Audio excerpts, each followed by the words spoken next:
When the pressure is high and the energy low, that's when your business needs inspiration to change and to grow. It's also when true captains show up. Hi, I'm Mark Francis, and I'm the host of this podcast that invites industry leaders from all over the world to answer the question, who's your captain? When you need to motivate and to mobilize, to develop and enable your team. Whether you are new to being a leader or you aspire to be a captain, this podcast is for you.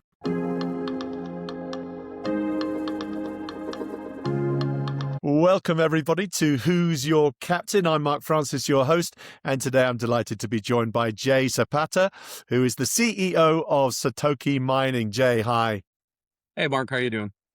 Yeah, really good, man. And I've got a nickname for you, which you haven't heard yet, but it's because of we've had a couple of discussions, and I just get a flavor for what it's like to be in an organization as the CEO, which is in data mining, data centers, and much, much more. And that is Captain Live, Live, leading in a volatile environment. Captain Live. So there you are. There's your new title if you're prepared to accept it. I appreciate it. I love it. It reminds me of one of my first gamer tags when I was a kid, a 12-year-old playing Xbox Live. My gamer tag was Colonel Carrots. So the Colonel Carrots, I'm loving that. That's maybe better than Captain Live, actually. But I'll tell you why I think of you in that sense. Because if you just took, and you do much more than just Bitcoin mining, that I believe is a volatile marketplace. Because sometimes people say to me, Bitcoin's dead, it's over. And then other people say, well, why is it that most major companies have got it on their finance books as part of their investments? That's here to stay, right? So, but it goes up and down, doesn't it? Sometimes it's the in thing, and then it's kind of dipping and all that kind of crazy stuff. But your business is way much more than that, isn't it? You tell us a little bit about Satokie Mining. Yeah, absolutely. So, Satokie, we actually rebranded to Satokie just recently. So we used to be known as Satokie Mining before. Just now the we're brand. Satokie. Yeah. We've been around 3 years. Now we're a startup. We're going on our 4th year. We initially started the company because we wanted to be a colocation solutions provider for the Bitcoin mining ecosystem, right? We saw a lot of the co-founders and myself, we all come from an energy background. And so we viewed Bitcoin as a technology for energy optimization, right? And we were really attracted to that. And so, that was over 3 years ago now. Now we've built out a full, 20 person back office team, 70 person total company, right? About 50 techs. And so we're primarily engaging in managed services, right? Which means that we're actually doing the ground level work as an operations team for large data center facilities, right? And so although right now, most of that, like 95% of our revenue is coming from Bitcoin mining and colocation facilities, not Bitcoin mining itself, but the colocation facility part. Our next stage in the company is actually going to be as a managed service provider and data center developer specifically for the greater compute market, right? So the last 3 years have been really good to us, and we've been able to expand and grow our team and invest in ourselves. And so now we get to kind of go down this new path of, hey, how do we provide services to the larger compute market and, do deals with all these large players that are deploying a lot of capital in this space? That's so cool. And it's a real broadening of your portfolio, isn't it? That's the point. Yeah. Some quick fire questions just to help everybody. How many sites do you have? And those are physical sites, aren't they? How many sites do you have? Yeah, we have 10 sites right now, 10 sites total. It kind of ranges because we have 10 sites that we manage like fixed every single month. We're in those sites. But we also do commissioning and deployment services for our data center clients. So sometimes we're in, 13, 14 sites per month because they're asking us to come out to, all these different sites as well. So when you're a data center company, a site would mean something like you buy or purchase a piece of land and you put your machinery and your data centers on that land. So it's a physical place. That's the point, right? Correct. And how many states are you in that context across America? Yeah, so we're in 3 states heavily that we have sites that we manage, Oklahoma, Texas, and Mississippi. But actually, we just did a project in Ohio and Nebraska. We've been in 10 different states doing projects throughout the life of the company. That's super exciting. And as CEO, how long have you been CEO? Is it about 3 years? Is that about right?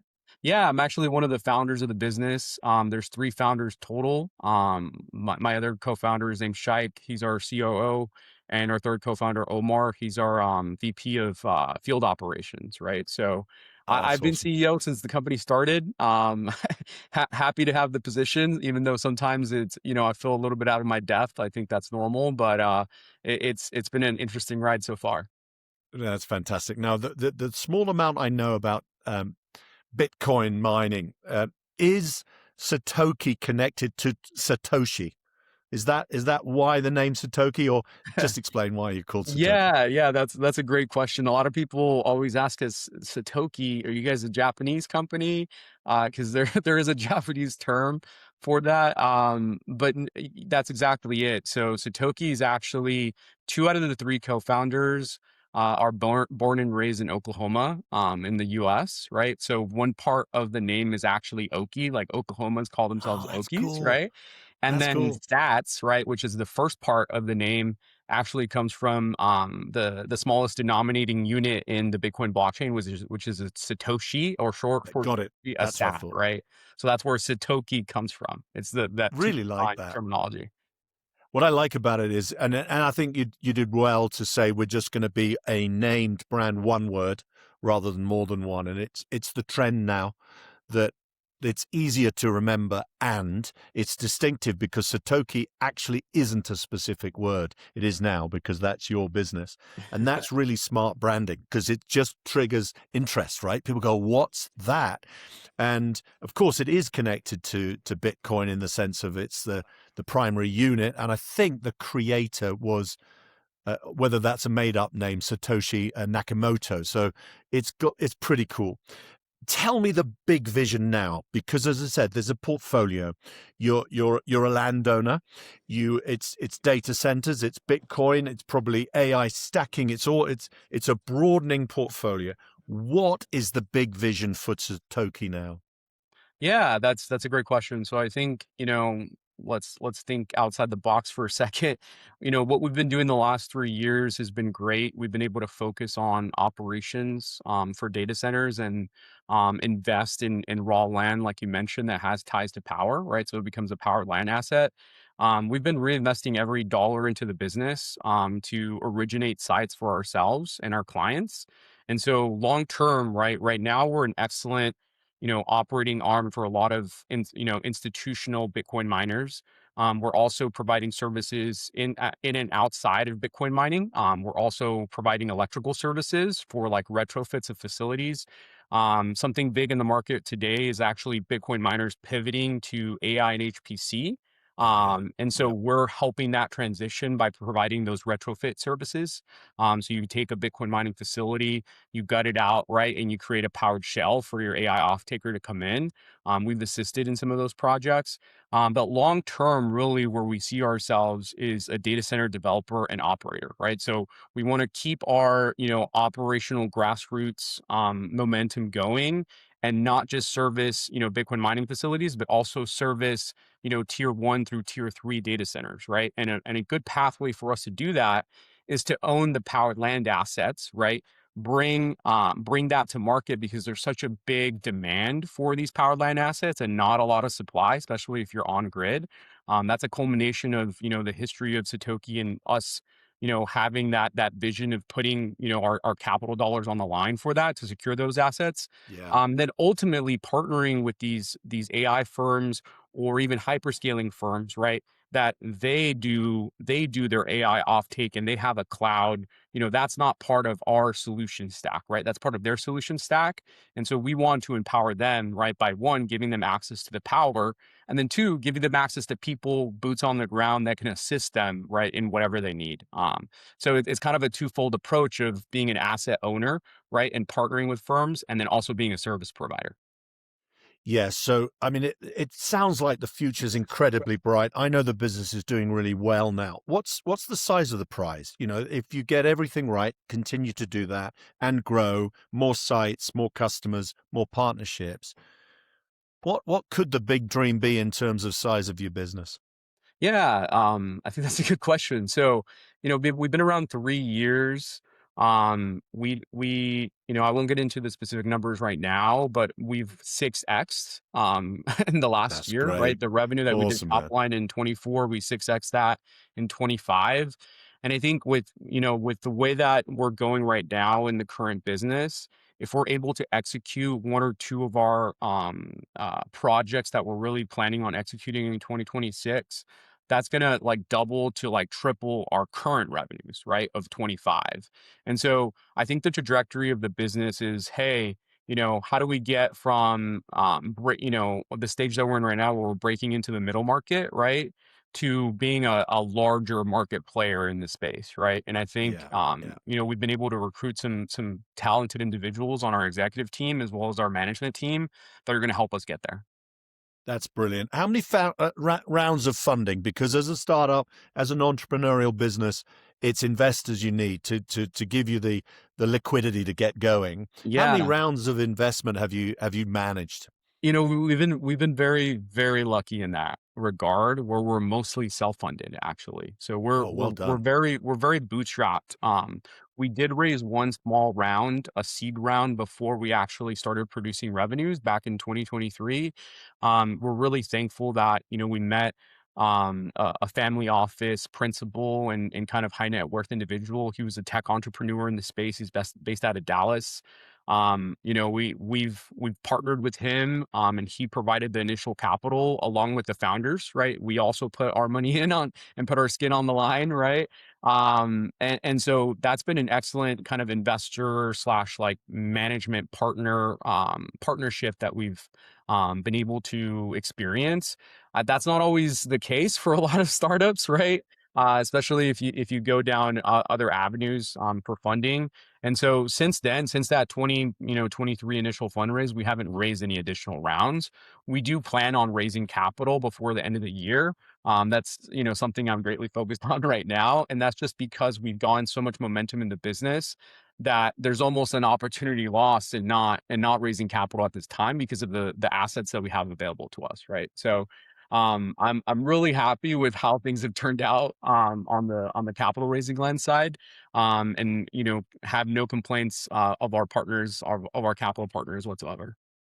Well, big congratulations. I mean, that is just really cool. That story is really cool because, I mean, you one of the things I'm going to pivot to is around functional expertise. From my research, you've got a background in finance and IT and in operations, which really helps because there's a great complexity in how you manage growth, new sites, new employees, high talented new employees. So that requires a breadth of functional skill. How do you, as a leader, decide, okay, this is what I'm going to prioritize? Because, as you say, you might go for a big round of funding as just one of those potential priorities. How do you prioritize as a leader in a rapidly growing business like Satokie?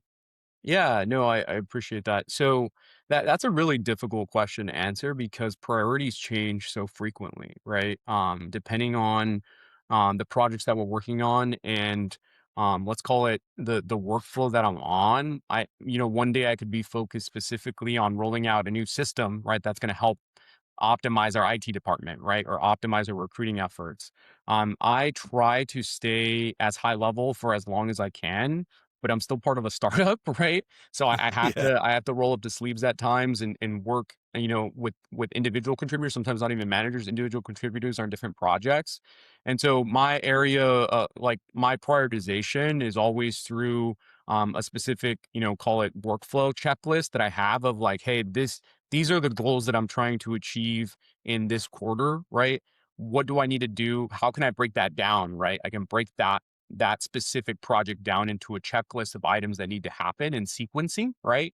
And that's kind of how I go and allocate my time, right? Because Satoki is very broad in the sense of hey, we have a lot of departments now. It's not just, even though our bread and butter is operations, we also have an internal IT department. We have an internal engineering department.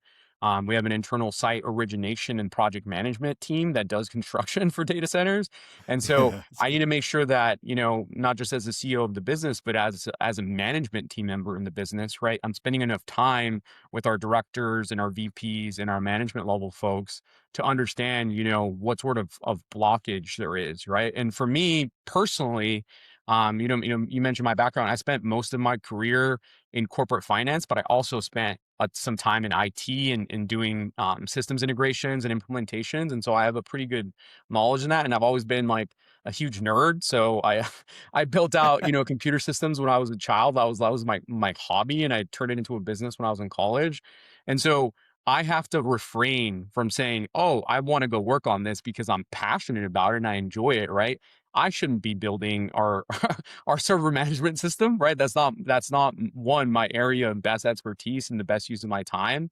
And so I have to make sure that I'm constantly watching how I prioritize my time, right? To make sure that I'm serving the needs of the business as best as I can. Yeah, that's really cool. This podcast is called Who's Your Captain? And you're the captain as the CEO. You've also got a couple of great partners, I believe, in terms of Omar and Zach, who are also captains of the business in that sense. How do you delegate? How do you get the excellent team you've recruited? How do you get them to take more ownership, more proactive leadership themselves? How do you create captains, I guess is the question. Yeah, I mean, it all starts with culture, right? It's extremely important for everybody to be on the same page and working towards, a goal that everybody feels sufficient ownership of. Yeah, yeah. You're talking about captains. I'll go back to that analogy, right? You can't be rowing a boat in opposite directions, right? You're not going to go anywhere.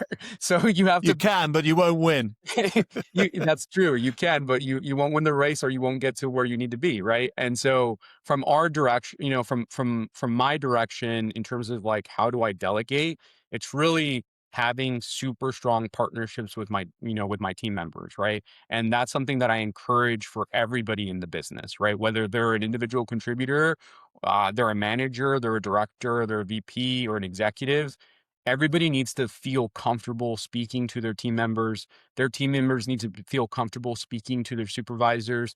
They need to feel like their voices are heard, right? Because our culture is not everybody knows everything. Most of the time, you don't know anything, right? And so the reality of the situation is you need to listen to others, right? That's super critical. And so if voices can be heard from everybody on the team, everybody has an opportunity to provide input, and you can make an amalgam of solutions in that manner, right? Obviously, you still need somebody in that director position leading the conversation, but that doesn't always have to be myself, right? That doesn't even have to always be the people who are my direct reports. I want them to really have a servant leadership mindset, right? Of like, hey, Yeah, that's we're great. here to unblock problems for the team. And yes, even though we are the leader in this respect, like for me, leading is being able to empower everybody and make sure that they feel heard, right? And they feel accomplished in their day-to-day tasks as well, right? Because you're going to get the most output out of people when, they want to do that, right? That's something that they're interested in, that they're passionate about. And so that's something that I think is very unique to Satokie and the culture that we've built here is that our team members feel very engaged, right? And that's hypercritical for me going forward. Well, you've obviously recruited well because you bring in people who are clearly very good at their technical roles, whether it's engineering or IT, whatever it is. And you've created a culture where people feel that they take ownership. What do you do that isn't specifically task related? So what I mean by that is you're working with a team on something that's needed for the business now, and in that moment you're hearing their voices, you're encouraging them to take ownership. So in the interaction behaviors, you're helping set the tone. What formal choices do you make in terms of, right, this is a team building event? How do you do that? What are the ways in which you bring people together, not specifically to do with something we're doing today on the day job? Yeah, so we have pretty formal like leadership meetings, right, that we try to accomplish in both in person and remotely. Operating 3 different states. Most of our team members are based out of Texas, which is really great. I'm trying to, I live in California right now, but I'm trying to make my way to Texas as well. Figuring out how to do that with my family currently. Yeah. But I tend to be in Texas, at least a couple times a quarter, right?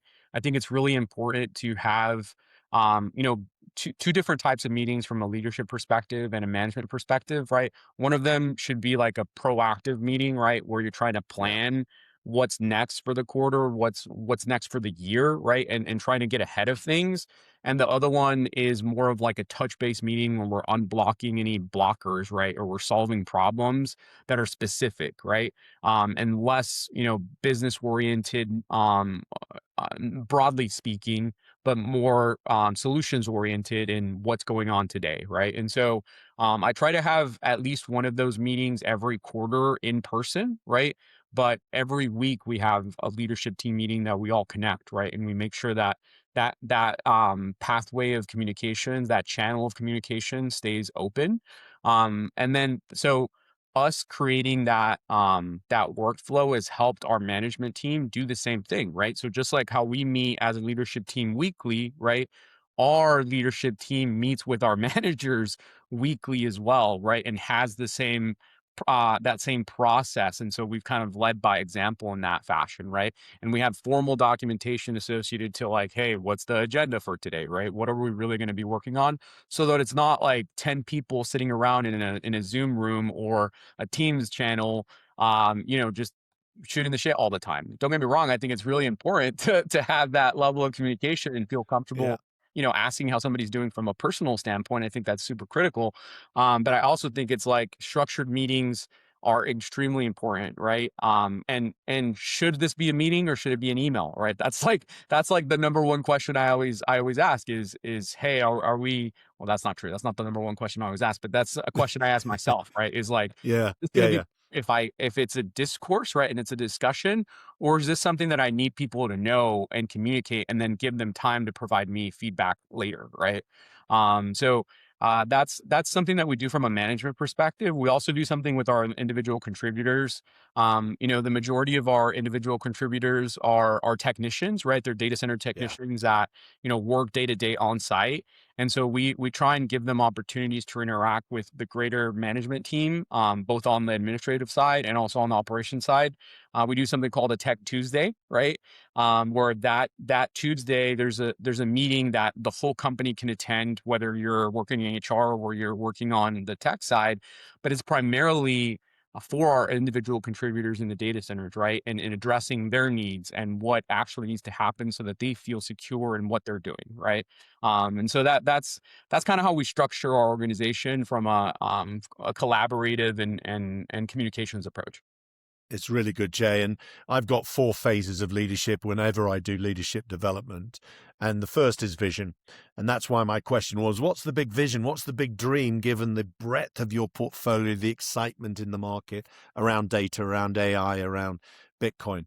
Uh, and then the second phase is mobilize. And I'm hearing great energy around this is how we get our team fired up, focused, directed and supported. So I'm getting mobilization. Number 3, and this is my next question, is how do you develop? And I mean, this is about people now. I can see the development in your technologies and your service provision. And you've explained that well.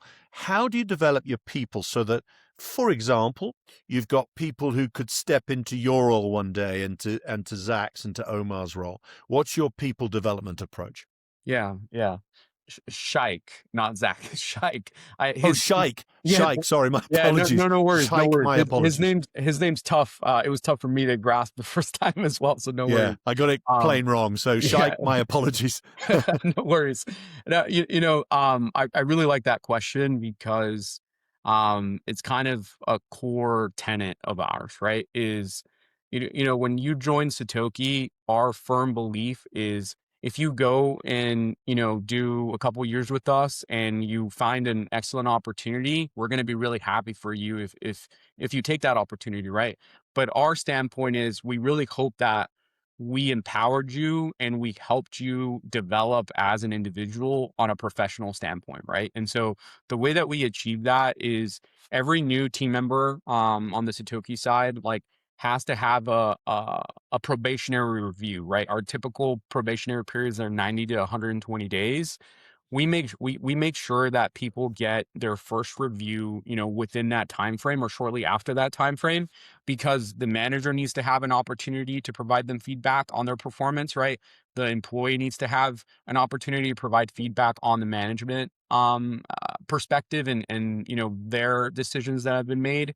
And HR is a part of that process as well to kind of facilitate it, right? So there's a third party that's impartial, that isn't working on the operations side, feeding that information to the rest of the company.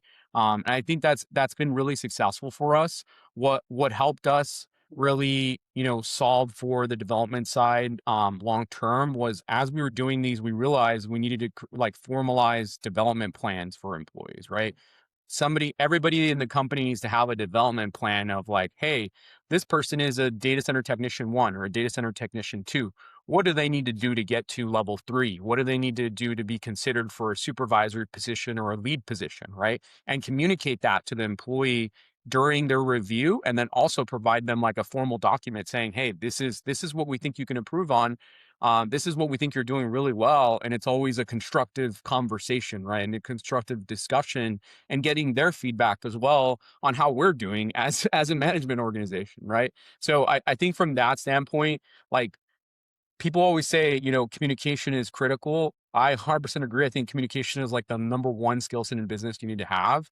But how you communicate and what instruments you use to make that happen is increasingly important, right? So these are kind of the tools that we've outlined for our departments, right, on how we can upskill our own workforce, because the majority of our managers that are managers today, right, we didn't recruit them as managers. We recruited them as technicians and built them up through a development plan, and they were able to become managers and get management skill levels through an internal Satokie process of development, right? So that's kind of the goal. That's how you're going to create value for your workforce long term, in my opinion. And so that's what we do. Well, that's that. As someone I run my business that I run, and I've run for over 20 years now, is all around people development. So listening to you now, I've got to challenge something you said earlier and what you've just said in a very positive way. You said, I'm a kind of nerd, I'm a kind of computer guy, and even from an early age, all of that stuff. And yet you've just described to me a really brilliant leadership philosophy of people development around, systemizing it, right? So this isn't just nice ideas and a bit of training. This is systematic people development. Where did that come from? Because you, in your own words, you're more of a nerd than someone who gets this softer skill development. Yeah. That's nothing to do with that kind of expertise in computers and data and Bitcoin. So where did the idea come from, which is a brilliant idea, to have a systemized development program for your team? Yeah. I'm not at all embarrassed to say this, but we learned that through failure, right? Like, we've been in situations where we've had to analyze, hey, how can we have improved this, right? And the team members all provide their input in saying, hey, this is something that we've done at other companies that has worked for us. This is something that I think could work for us, right?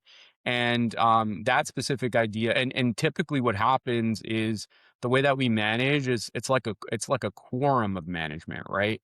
Don't get me wrong, at the end of the day, I get the last decision, right? Like, I get the last say, Yeah, but 9 yeah, times out of 10, I don't need to go against the grain for the most part, right? Even though I have the most experience on our leadership team, right? I've been in business for about 15 years and been a manager for about 13 of those. Um, there's so much that I learn every day from our team members that have only been managers for a year or 2 years or 3 years, right? And I've learned a lot from my co-founders, right? And just our demeanors are different, right? There's some similarities between us, but our demeanors and our perspectives are different. And I think that's where, like, that diversity in business of having different perspectives is hyper critical, right? Of like, hey, this is this and having that culture of everybody being able to take ownership of a situation, right? When they feel they can contribute. That's a specific example of something we've had to change in the last 12 months, right? We didn't have people getting development plans consistently until very recently, right? And that's something that we had to evolve as an organization of like, how do we continue to increase the value for our team members, right? Our management team members, our individual contributors, and our executive team, right? And so that's something that has kind of come to light. And we're happy that we're going down this pathway now, because I really wish we were doing it from the beginning, but you don't you don't know what you don't know, right? You got to learn that. So that's a specific insight. And yeah, I am a nerd. I actually went to school for engineering, but I ended up in finance. And when you're, discussing things with management team members, it's not acceptable to not be able to like articulate what your thoughts are. So I had to quickly evolve from my, secluded, computer engineering guy persona to who I am today. Yeah, good for you, because I think in that lovely journey you've described, I'll play it back. I think it's so important. We learn from mistakes. We didn't lead people the way we should have done. They told us that, and we said, well, what could we do? And they said, oh, we should try this. And my last company that did this, that worked. Okay, we'll adopt that. So it's a leadership style that's actually clear about what we intend to do, clear vision. We're in the business to do this, this, and this. Excellence looks like that. So let's go. And by the way, what does everyone think about it? Because I'm going to listen to your voices. We will adapt. We will bring you on board because your voice matters. We recruited you because you're smart. And once I've heard everyone's voice collaboratively, I'm going to make the decision because I'm the boss. And I think that in essence is modern leadership. And by modern, I mean 2026 leadership. It's not just my way or the highway, because my way is not always right. And therefore, listening to people with real intent to learn is just a smart way to lead, a really smart way to lead. Now, it's amazing, your business, because 3 years in, you're doing incredibly well. I did a little bit of research about this when you have a megawatt of energy, and I know that on one of your sites in Texas, you've got 4 megawatts as an example, but every megawatt costs you something like $250,000 to be able to manage. Let me call it that. Mm-hmm. So how do you keep the balance right financially of growing that capacity for your clients and your customers, and also being able to fund it? Yeah. That's you're getting into the good questions, Mark. I appreciate it. So that's actually where I think our competitive edge really is, right, in the market. We're a small private organization right now. I'm happy to say we did 15 million in revenue last year. Yeah, well done. Well done. And that's pretty good 3 years in, right? And this It's very is good.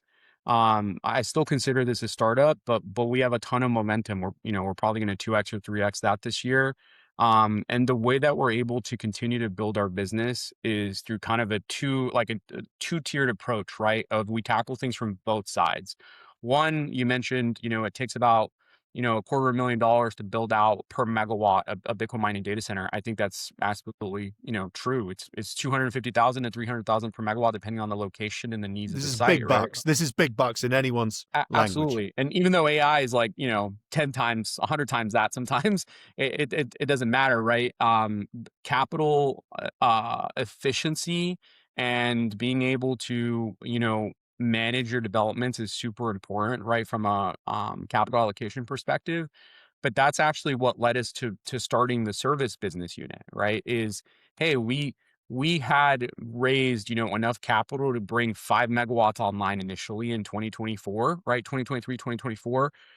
We got those 5 megawatts online, but it's going to cost us another, it's going to cost us another 3 to 5 million bucks to bring another 10 megawatts online, right? So we're like, where are we going to get this money, right? We can't, like, the co-location business itself is not generating enough free cash flow to be able to fund that.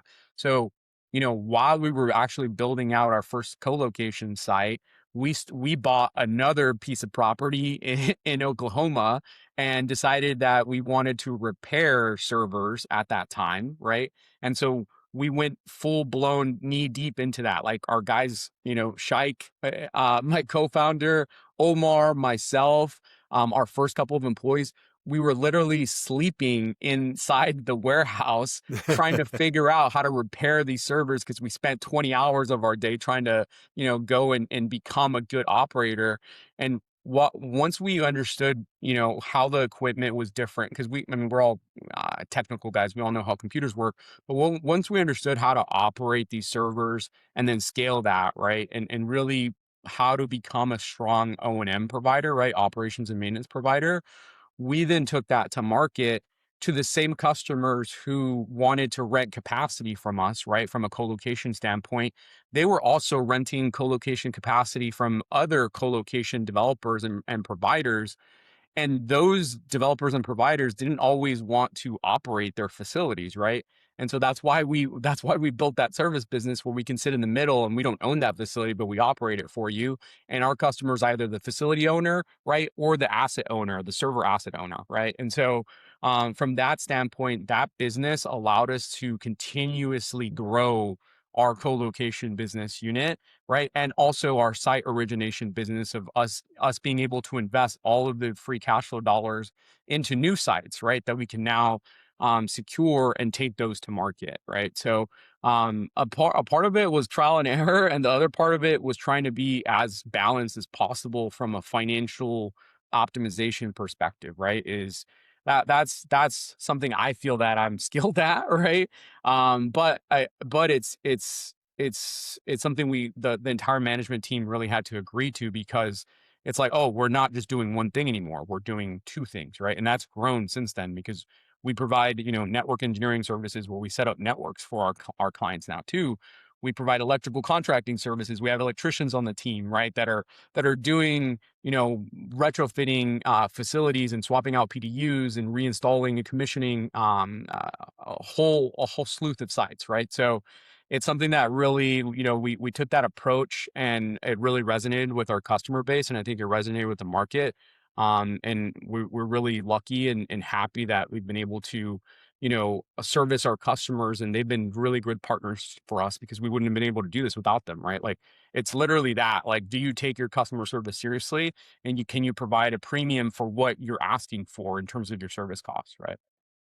Yeah, do you know, I'm working with a client in renewable energy, and he calls the competence you've just described, well, it's a double whammy competence, opportunity spotting and opportunity grabbing. And so the service side of your business is exactly that. You thought, oh, we could do that, and our customers need it, so why don't we provide it? And that's an opportunity spot, and you're now finding value and revenue from that. So good for you. That's fantastic. Now, the final pivot for me in this 4 phases of great leadership of vision, mobilize, develop. The fourth is enable. And what enable really means in my language is that Jay could actually say, listen, guys, I'm going for 6 months. I'm going to explore the world for 6 months. And the business would continue to do incredibly well and grow without you, because it has been enabled. And without Shaik and without Zach, without Shaik and without Omar as well, the key leaders and founders of the business, your executive level all go on holiday or on vacation for a while, and the business is still flying, and actually it's self-fulfilling. The managers in your business have absolute autonomy. They have the ability and confidence to make all the decisions, and you're no longer needed. It sounds terrible, but that's what I call enablement. Mm-hmm. And I'm going to give you a maximum of 3. What are the 3 still to be done elements of strategy, systems, or processes that need to be built to enable that wonderful moment when you can put your feet up and just relax and say, you know what, I don't think I'm needed next week? What are the 3 big still need to do to make your relatively new business something that will last for decades? Yeah, yeah, for sure. I mean, I think the answer to that is really, you know, it's like common sense, but not so common sense, Yeah. in my opinion, right? And to be, perfectly transparent, I don't think we're there yet, right? I think if the founding team, all decided we all wanted to take a year vacation at the same time, I think it would affect the business. And so that gives us a goal, right, in mind as well. We Yeah. want to be able to do that, Yeah. or not that I actually want to take a year-long vacation because I love No, working, you wouldn't. You'd get bored. but having that ability, right, like you mentioned, would enable our team to just continue to grow the business on its own. And so, number one in that regard is really people, right? Like people are the core focus of, in my opinion, the majority of businesses, right? Like you need good leadership. I mean, we're a podcast about leadership. You need good leadership. And it's taken us quite a long time, from my perspective, but in reality, it hasn't really been that long because we're only 3 years in to build, that middle layer of management Yeah, where that's there's it. there's effectiveness from the individual contributor all the way to the executive leader, right? For the first 2 years of the organization, the executive team and the management team were the same, right? There Yeah, wasn't that's really a natural. middle management team. Shaikh, myself, Omar, and one of our first employees, his name's Taylor. We were all managing everything, right? HR, accounting, operations, all this stuff. And we got to a point eventually where we knew that, hey, in order for us to scale, like we were managing under 100 megawatts at the time, and we were like, hey, if we really want to scale this thing and our customers are saying they want to scale with us, we need to bring more people in, but also like the right people that feel that ownership, right? That are a good match for those roles. I think that's the most critical thing because I'm not trying to comment on any individual person's persona or who they are. It's more of like, is their role and the role that they fit, is that the right fit for our organization, right? And what we need, right? And so I think from that perspective, we've done an excellent job in like the last 24 months of getting to that point. We're not there yet. I think we need to recruit additional team members to really, take ownership of everything that we're doing on a day-to-day basis. But that's where I would start, right? Like that's something that I absolutely think we need to do. The second part, and I think you mentioned it already, is systems, right? And that's kind of two part. It's like literally technology systems, like what software tools are we using? Yeah, And then the other yeah. part is processes, right? And so really having clear documentation that's almost like a guide. It's a recipe of like, what should you do in situation A, B, or C?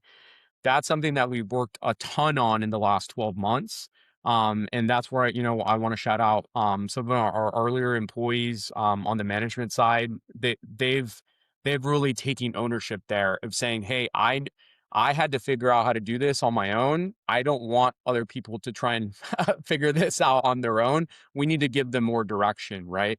And so that's something that I'm really proud of my team. We've been able to step up into that role. We still have progress that we need to make there, but that's been excellent. On the other side, the system side, we spend a lot of time on systems that we don't use anymore, like that, and we've grown out of those systems, right? Specifically, like our payroll and ERP system, we've outgrown those systems now that we have 75 plus employees, and so that all kind of ties into both the process and the people, right? You need those people to tell you that those systems are not working, right? Or else you're never going to get that feedback. Yeah. That's another thing. And then the last piece, right? The third piece I would say, because you're talking about three, is really collaboration, right? Is hypercritical. And collaboration, I view it as a combination of like your own personal individual workflow. How do you go about your Yep. day trying to solve problems for the business, problems in your role, actually effectively do your role? You need to feel comfortable in what you're doing before you interact with other people and try and collaborate with them, because you don't want to you don't want to derail what they're doing, right? And you want to have clear definitions of what is somebody's role.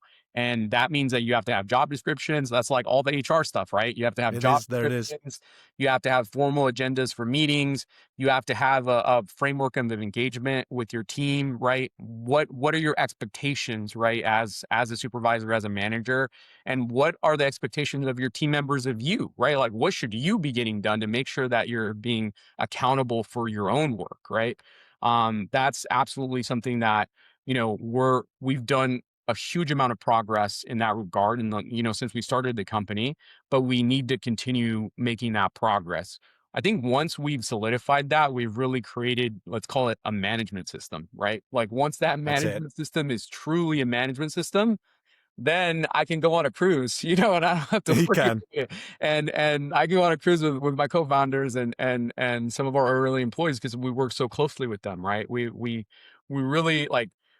I think it's kind of cringy at times when you have like big organizations. I'm not going to name any names, but like hundreds of thousands of employees talking about that the company's a family. Like, it's really hard to keep it as a family ecosystem Yeah. when you're 100,000 people deep. But we started with literally like 5 people. So we still feel like a family, right? And so there's things that we care about that, we spend time together outside of work hours. And so from my standpoint, I want to make sure everybody has a good like personal work-life balance as well, right? That's something that we definitely want to improve.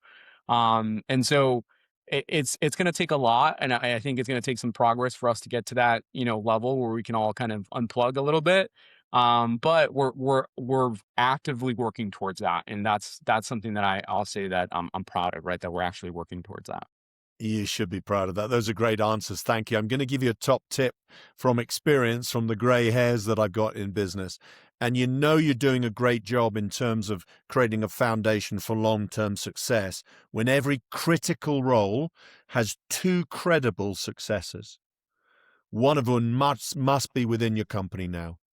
So 2 credible successors for every critical role, and you can work out which the critical roles are. And then very quickly, when you've got that as a measure, you realize, oh my goodness, there's no one who can replace her. And wow, there's no one who can replace him. And both of them are critical. So we have to put measures in place and development in place and recruitment in place to get that sorted out. So that would be my top tip as a measure. I'm going to round this off, Jay, by saying I gave you a nickname at the start, which was Captain Live, leading in a volatile environment. I actually think the V is a different word, having listened to you. It's leading in a vibrant environment, which is Satokie. And I commend you as a leader who's done an amazing job in 3 years. And I'm looking forward to see what happens in the next 3 years now. So I appreciate it, Mark. It's been a pleasure, and thank you for the questions. It always is great to just kind of look back and think about things, what we have done, what we're going to do. And I really appreciate kind of the opportunity to do a little bit of introspection and also try and look towards the future as well. that's awesome. Jay Zapata, thank you so much and for your time and for your insights. It's been magical. Thank you. Appreciate it.